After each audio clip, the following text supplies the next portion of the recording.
కథావాణికి స్వాగతం. కథావాణి శ్రోతలందరికీ చెప్పాలని ఉందికి స్వాగతం. ఈనాటి టాపిక్ రాజకీయాలు. నేను ఈ చెప్పాలని ఉంది అన్న అంశాన్ని చేపడుతున్నప్పుడు ప్రారంభ వీడియోలో మీకు ఒక విషయం చెప్పాను. అది ఏమిటి అంటే any time with any topic అని. లోగో కింద ఈ క్యాప్షన్ కూడా ప్రతి వీడియోలో మీకు కనిపిస్తూ ఉంటుంది. ఇది అది అని లేదు, ఏ టాపిక్ మీదనైనా నాకు చెప్పాలని అనిపించింది మీకు చెప్తాను. ఇప్పుడు ఈ విషయాన్ని ఎందుకు చెప్తున్నానంటే ఈరోజు రాజకీయాలు అన్న ఈ అంశాన్ని చేపట్టాను గనుక.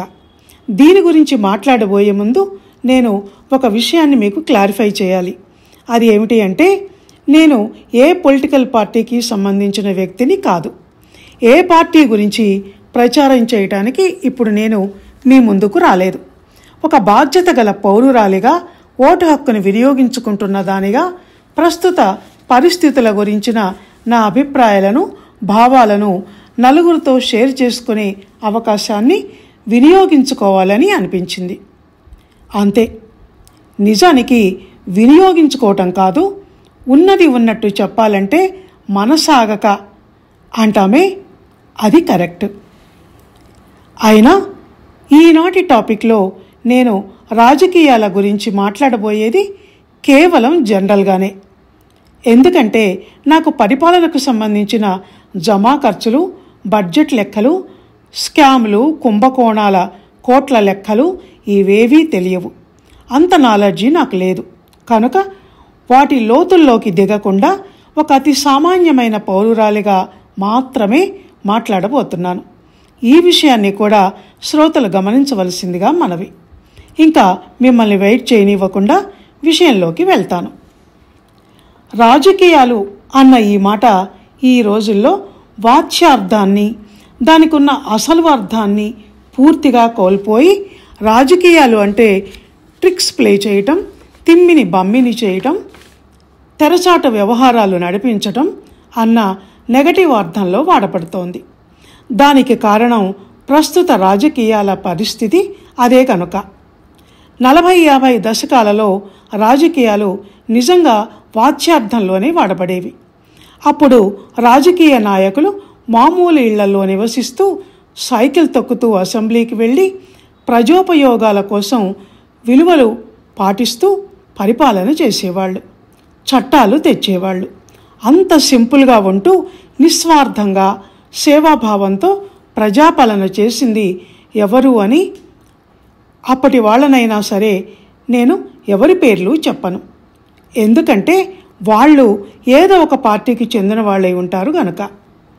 ఏ పార్టీ పేరు, ఏ రాజకీయ నాయకుని పేరు చెప్పకుండా రాజకీయాల గురించి మాట్లాడటమే లక్ష్యంగా ఈనాటి ఈ టాపిక్ని ప్రిపేర్ చేశాను.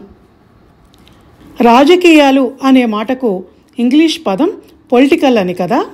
ఆ పదం పోలీస్ అనే గ్రీక్ పదం నుంచి వచ్చింది. బహుశా ప్రజల రక్షణ బాధ్యతలను స్వీకరించేవాడు అన్న అర్థంలో వచ్చి ఉండవచ్చు. ఈ రాజకీయ రంగంలోని దౌర్భాగ్యం ఏమిటంటే రాజకీయ నాయకుడికి ఏ విద్యార్హతలు అవసరం లేదట. ఇది రాసే ముందు గూగుల్లో నేను చూశాను ఏమేం లక్షణాలు నాయకుడికి ఉండాలో. పబ్లిక్ స్పీచ్, చట్టాలు చేసేటప్పుడు నిర్ణయాధికారం, పరిపాలనా సామర్థ్యం అంటూ ఏవేవో రాశారు, కానీ విద్యార్హత గురించి మాత్రం అవసరం లేదు అని రాశారు. ఒక ప్యూన్ ఉద్యోగానికి కూడా మినిమం క్వాలిఫికేషన్ 10th పాస్ అయి ఉండాలి అంటూ అర్హతను ప్రశ్నిస్తారు. కానీ జీవోలు చేసేవాడికి, చట్టసభల్లో లా తెచ్చేవానికి, గవర్నమెంట్ పాలసీలు, ప్రోటోకాల్స్, బిల్స్ సబ్మిట్ చేయటం, ప్రతిపక్ష పార్టీ ప్రశ్నలకు అసెంబ్లీలో సమాధానం చెప్పటం, ప్రాజెక్టు నిర్మాణాలు, సంవత్సరాంతపు బడ్జెట్లు, ఇన్ని పనులు చేయాల్సిన పరిపాలకునికి కనీస విద్యార్హత కూడా అవసరం లేదు అంటే నాకు ఆశ్చర్యం వేసింది. అరే, తన టేబుల్ మీదకి వచ్చిన పేపర్ని చదివి అర్థం చేసుకొని సంతకం పెట్టాల్సిన వాడు అధికారులు ఎక్కడ పెట్టమంటే అక్కడ గుడ్డిగా సంతకాలు ఎలా పెడతాడు? పరిపాలనాధికారం, ప్రోటోకాల్స్ అన్నీ నాయకునికి, లెక్కల పని, రాతల పని అధికారులకా? దానికేమో ఐఏఎస్లు, ఐపీఎస్లు వంటి మేధావులు మహాజ్ఞానులు కావాలి. కానీ అందరికీ పైన ఉండే యంత్రాంగాన్నంతా చెప్పు చేతల్లో పెట్టుకొని ఆజ్ఞలు చేసే కింగ్కు, అదే మంత్రికి మాత్రం పొట్టలో అక్షరం ముక్క లేకపోయినా పర్వాలేదా? విద్య పరిపాలనార్హతనే కాదు, నాయకులలో మంచి చెడుల విచక్షణ జ్ఞానాన్ని, నీతి, న్యాయం, ధర్మం, మానవత్వం, సేవాభావం వీటన్నిటినీ కలిగిస్తుంది.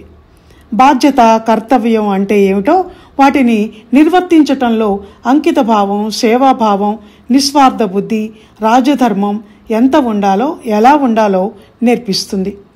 ఆ విద్య అనేది లేకపోవటం వల్లనే ఈనాడు ఈ రాజకీయాలు ఇంతగా భ్రష్టు పట్టిపోయాయి. ఒకరిద్దరు ఎవరైనా విద్యాధికులు ఉన్నా గంజాయి వనంలో తులసి మొక్కల్లానో, తోడేళ్ల మందులో గంగిగోవుల్లానో కుచ్చితపు రాజకీయాల్లో ఇమడలేక ఉన్న గౌరవాన్ని కోల్పోవడమో, రౌడీయిజం, గుండాగిరీలతో కూడుకున్న రాజకీయాలలో వాళ్ళ మంచితనం బయటికి రాకపోవటమో జరిగి అనామకుల్లా ఉండిపోతున్నారు. ఒక్కోసారి వాళ్లకు సైతం ఓట్ల కోసం, రాజకీయ రంగంలో ఉనికి కోసం బురదలో కాళ్ళు కాకపోయినా వేళ్లైనా పెట్టక తప్పటం లేదు. రాజకీయాలు చేయందే, సీటు కోసం నోట్లు ఇవ్వందే రాజకీయాల్లో నాయకుడిగా ఎలా కాలు పెట్టగలవు అన్నది ఇప్పుడు రాజనీతి అయిపోయింది. ఇక్కడ మరో తమాషా విషయం ఏమిటంటే, ప్రారంభంలో రాజకీయ రంగంలో కాలు పెట్టడానికి విద్యార్హత అవసరం లేని మాట అటుంచి, ఎన్నేళ్ళొచ్చినా వీళ్లకు రాజకీయాల నుంచి రిటైర్మెంట్ కూడా లేదట.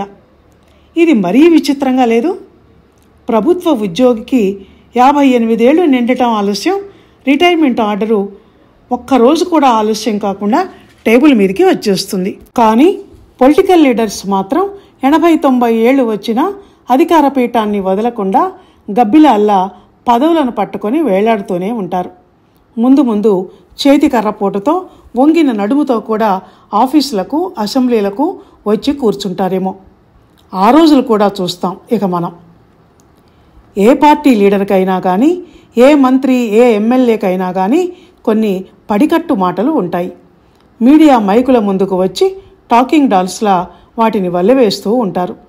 అవి ఏమిటి అంటే అభివృద్ధి, సంక్షేమం, ప్రభుత్వ పథకాలు. ఆ పథకాల లిస్టు ఇంత పొడుగున ఉంటుంది. అందులో వాళ్ళు మెక్కేసేవి ఎన్నో, బొక్కేసేవి ఎన్నో, పంచుకునేవి ఎన్నో, ప్రజలకు దక్కేవి ఎన్నో, ఆ లెక్కలు వాళ్ళకే తెలియాలి. ఒకవేళ ప్రభుత్వాలు మారి వాళ్ళ బండారాలు బయటపడినా దానికి కొన్ని పడికట్టు మాటలు ఉంటాయి. అవి ఏంటి అంటే, ఇది కుట్ర, ప్రభుత్వ రాజకీయం, కక్ష సాధింపు చర్య అంటూ. ఇక రాజకీయ నాయకుల భార్యలైతే అన్నాళ్ళు మొగుడు రాష్ట్రాన్ని, దేశాన్ని దోచుకుని తింటుంటే కిమ్మనకుండా ఉండి పట్టుబడ్డాక మాత్రం బయటికి వచ్చి ఇది అన్యాయం అంటూ వీధికెక్కుతారు, ధర్నాలు చేస్తారు. పార్టీ ఏదన్నా కానివ్వండి, నాయకుడు ఎవరన్నా కానివ్వండి, భర్తలు తప్పు చేస్తుంటే చనువు, చొరవ, దగ్గరతనం ఉన్న భార్యలు ఇది తప్పు అని ఎందుకు చెప్పరు అన్నది నాకెప్పుడూ ఆశ్చర్యాన్ని కలిగించే విషయం. చెప్తే వినకపోతే వాళ్ళ కర్మకు వాళ్ళను వదిలేయాలి. అంతేకాని తనవాడు కనుక తప్పు చేసినా సమర్థిస్తే ఎలా? ఆత్మసాక్షి అనేది ఒకటి ఉండదా? పురాణ కాలంలో రావణుడు కులస్త్రీల పట్ల తప్పు చేస్తుంటే మండోదరి, హిరణ్యకశిపుడు విష్ణు భక్తులను హింసిస్తుంటే లీలావతి నువ్విలా చెయ్యకూడదు, ఇది తప్పు, ఇది పాపం అని మందలించారు. అయినా వాళ్ళు వినక నికృష్టమైన చావు చచ్చారు. అది వేరే విషయం. ఈ రోజుల్లో పులుల్లాంటి రాజకీయ నాయకుల అధికారం ముందు సామాన్య బీదాబిక్కి మేకల్లాంటి వాళ్ళు కనుక వాళ్ళు వాళ్ళనేమీ చేయలేరు. అలాంటప్పుడు రెండు పులుల్లా అధికార పక్షం, ప్రతిపక్షం ఈ రెండే తలపడాలి. అప్పుడు కాగల కార్యం గంధర్వులై తీర్చారు అనుకొని లోలోన సంతోషిస్తాడు సామాన్యుడు. ఆ అధికార పక్షం నాయకుడికి ప్రతిపక్ష నాయకుని గతిపడితే మళ్ళీ అంతే, చరిత్ర పునరావృతం అవుతుంది. ఇలా చెప్పుకుంటూ పోతుంటే ఈ రాజకీయాల వ్యవహారం ఎంతకు తరగనిది, అంతం అంటూ లేనిది. అందుకే ఇక్కడ ముగిస్తాను. మిగతాది మీ ఊహకే వదిలేస్తాను. అయినా ఇందులో మీకు తెలియందేముంది చెప్పండి? ఎన్నో రాజకీయ పార్టీలు వస్తున్నాయి, పోతున్నాయి. మనం మాత్రం దశాబ్దాల తరబడి, కనీసం ఓటు హక్కు వచ్చినప్పటి నుంచి ఇలా మౌన ప్రేక్షకుల్లా ఉండిపోతూనే ఉన్నాం. మనం కోరుకోవలసింది ఏమిటి అంటే, వేడి రక్తం ఉరకలు వేసే విద్యాధికులైన యువత రాజకీయ రంగంలో అడుగుపెట్టి, పగ్గాలు చేతపట్టి, విలువలు పాటిస్తూ నీతి న్యాయంతో రాజకీయాలు అన్న మాటకు నిజమైన అర్థం చెప్పాలి అని. అది నెరవేరే కల అవుతుందో లేక తీరని కోరికగానే మిగిలిపోతుందో దానికి కాలమే సమాధానం చెప్పాలి అని చెప్తూ, ఇంతవరకు బాధ్యతాయుత దృక్పథంతో నా మాటలను విన్నందుకు మీ అందరికీ ధన్యవాదాలు తెలియజేస్తూ ముగిస్తున్నాను.